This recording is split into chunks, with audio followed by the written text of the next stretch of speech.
Hey guys, welcome back to another Diablo 3 build video. In this video, I'm going to be covering the Necromancer set, otherwise known as the Melee Mancer or Melee Necromancer. In this video, I will be covering the solo version of this build. There is a 4-man setup and a solo setup, of course. In this one, I am going to be going over the solo one specifically.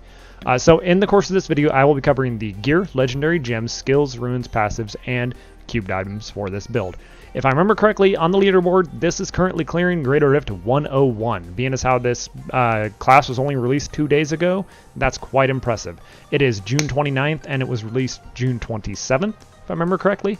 So 101 already on the leaderboards after 2 days have passed. That's quite impressive. I would not be surprised to see this clearing Greater Rift 110 here in the near future, but that will just take a little more time than what we have been given so far.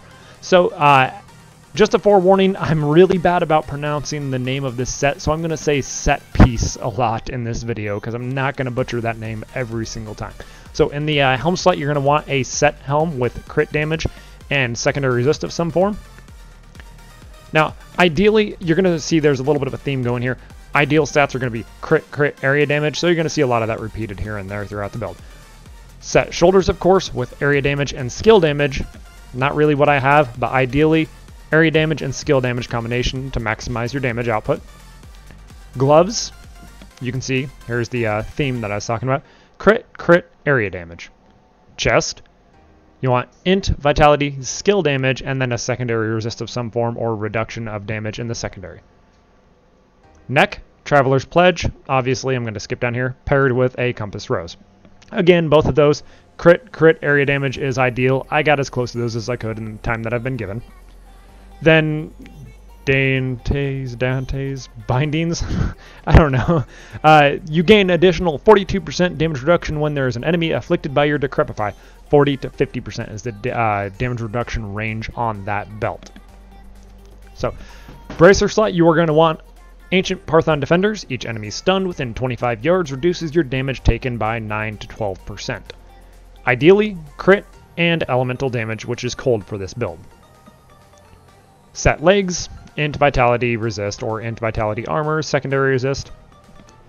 And for the ring slot, you're going to want, on your second ring slot rather, you are going to want to run a unity on yourself and as well as your follower, otherwise it's kind of useless. Set boots, of course, with int armor and a secondary resist. Maybe movement speed. Yeah, English is hard today. I'm going to call this the Shadow Hook, because I have no idea how to pronounce the first word in that name. So, every point of maximum essence increases your damage by 0.05%. So for every extra essence you have, or extra maximum essence you have, it is going to increase your damage by 0.5%. I'm currently sitting at 330, 0.5% for every maximum essence, so that's quite a bit of damage. So I'm going to go ahead and move into the cubed items while I'm still on the theme of items at the moment. So the first cubed items is Tragul's Corroded Fang. The cursed Scythe Ruin from Grim Scythe now has a 100% chance to apply a curse and deal 200% damage to cursed enemies. That's a lot of damage and really nice getting an additional curse applied to enemies. Then for the armor slot, you're going to want to run the Aquila Cuirass. While above 90% damage, primary resource, your damage taken is reduced by 50%. Pretty basic. A lot of builds use this. Really good piece. Now, for the ring slot, you're going to want Kreisben's Sentence. I really hope I'm pronouncing these right. You deal 100% increased damage against slowed enemies, or this triples the bonus against enemies afflicted by any other type of control impairing effects. I'm really bad at pronouncing these things. I know, I'm sorry. So for the first skill on my left click, I am using Grim Scythe with Cursed Scythe. For my Corpse Lance, I'm using Brittled Touch. For my mobility skill, which is my 1 key, I'm using Blood Rush. Bone Armor for my 2 key with Dislocation. Decrepified, Dizzying Curse. And Land of the Dead, Frozen Lands.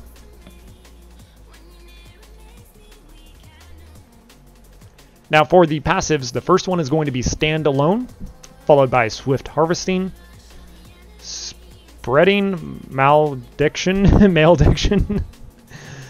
and followed by overwhelming essence. I know I'm so bad at this. So bad. Now, to give you a basic idea of what the gameplay is going to be like without getting into the Greater Rift part at the end of the video, this is going to be a really brief explanation of what the gameplay and the style is like, I suppose. So I'm going to give you a brief explanation, and then you can watch the video afterwards. So when you're going into combat, you're going to want to run, you're going to want to activate your Blood Rush. Think of it as like a dashing strike for the monks. This will get you into combat, and it'll give you 100% increased armor while entering combat. And right when you get into combat, you're going to want to pop your Bone Armor and drop a Decrepify where you are standing. Every enemy hit by your Bone Armor is going to take 2,750% additional damage from the Necromancer, as you can see from the 6-piece bonus on the Necromancer set. And whenever you have an elite that you really want to burn down, you're going to want to activate your Land of the Dead. This is going to allow you to... Whoops, did not mean to move away. This is going to allow you to use your Corpse Lance without there being any corpses. As you probably already know, in order to use Corpse Lance, you actually have to have one of those little red corpses on the ground in order to use it, because it consumes the corpses and starts throwing bones at the enemy. So if you're going to want to burn an elite really fast, you pop your Land of the Dead and start mashing or holding down your Corpse Lance. And if you are just entering combat and trying to burn down trash rather, you are going to want to spam your Grim Scythe to kill the trash to provide yourself with extra corpses. This is going to make a lot more sense once you go into the actual Greater Rift video at the end of this and see what the gameplay is like itself. So that's just a very basic explanation, so be sure to watch the video at the very end and we'll go over all of that again. Well, you'll see the gameplay yourself. So I'm going to go ahead and touch on the legendary gems and yeah, go on from there. So for the first legendary gem, you're going to want to run Pain Enhancer, of course, followed by the Myrnae Teardrop of the Starweaver, and a Bane of the Trapped. The Bane of the Trapped is obvious damage, Pain Enhancer for the increased attack speed, and then the Starweaver actually does really good damage and gives you life return. So that's pretty common all around, pretty basic. A lot of Necromancer running that setup. One thing you'll notice, there's one common gem that's not missing that a lot of people thought would make it into this build. Bane of the Stricken. I really like the fact that the Bane of the Stricken is nowhere to be found in this build because it's not needed. It has enough damage to burn elites and burn bosses without the need of Bane of the Stricken. So it's really nice and refreshing to have a build that does not require a Bane of the Stricken. Granted, we're still running Bane of the Trap like almost every other DPS build in the game, but still, it was getting a little monotonous, and seeing a little bit of a mix-up in the standard cookie-cutter gem selection is really nice. I'm really enjoying that aspect of it. So that's basically everything for the build part of this video itself. So before we get into the actual Greater Rift itself, be sure to go down in the information below. I have a link to my Facebook. I post a lot of this stuff there before you see it on YouTube. So if you like this video, please give me a thumbs up and subscribe if you really like it. And go down there and check out my Facebook. All that stuff really helps, and I really appreciate you guys watching this video. That's all I have for today. Thank you guys for watching. I will see you next time.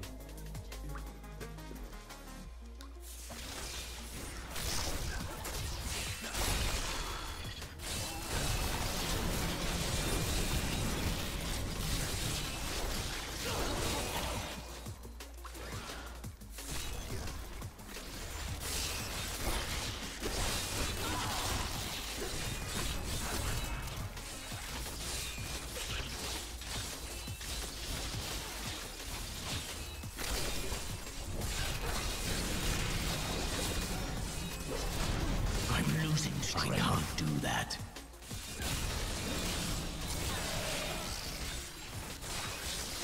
Roll with his right!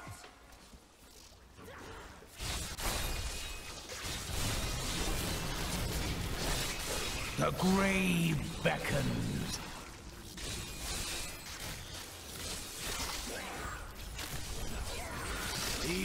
I require a corpse for that. No.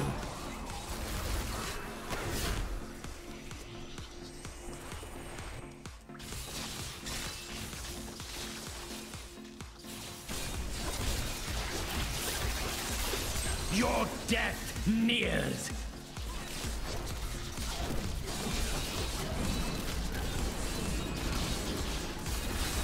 I require orbs for that.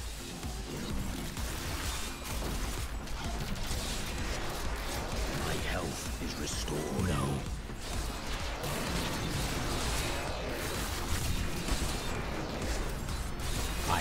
corpse.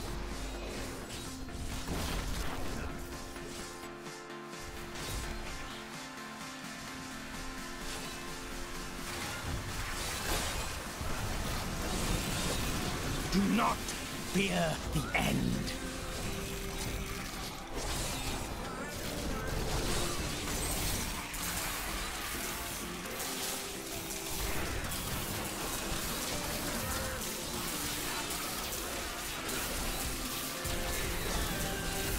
I'm afraid not. Decay and rot!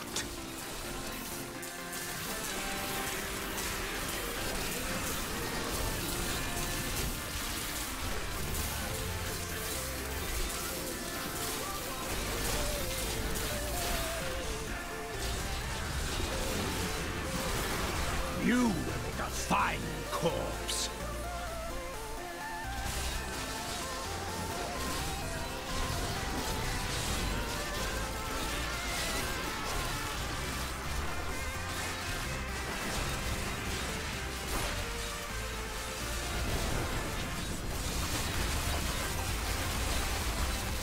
No.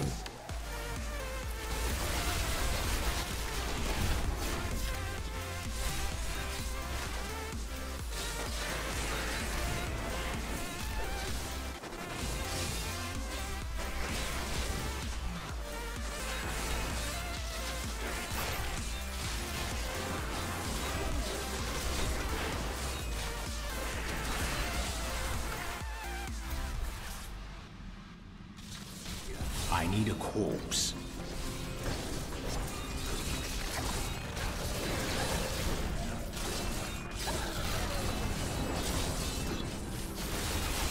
I need a corpse. I'm on the mend. No.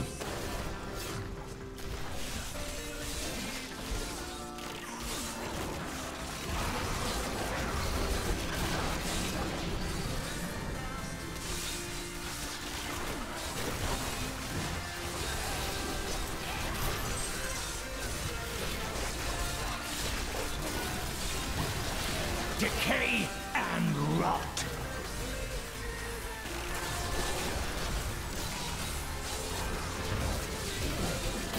Give it more time.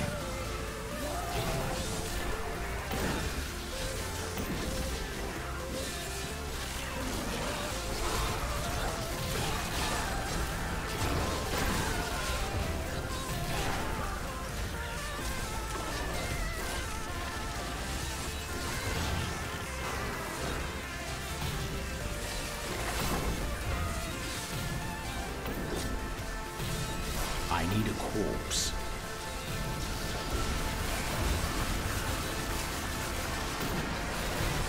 That is not possible.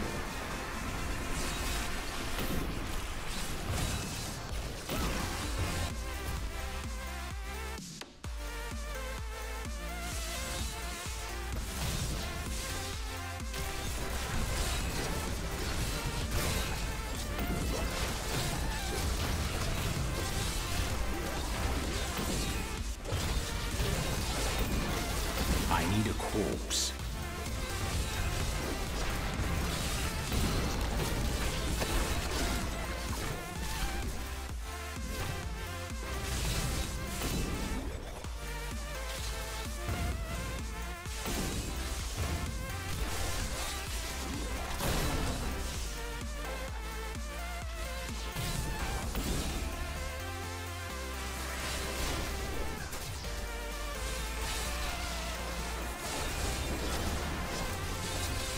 That is not possible. My health is restored.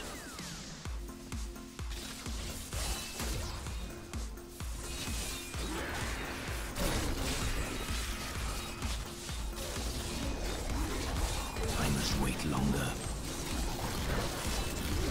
This world can abide you no longer.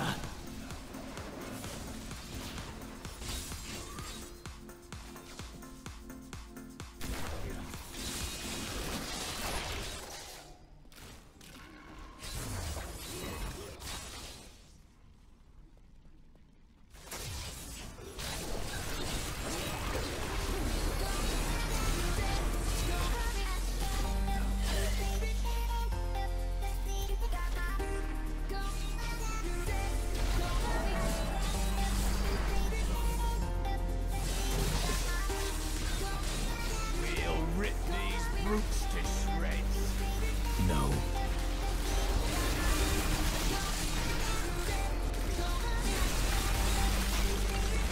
The Rift Guardian has arrived.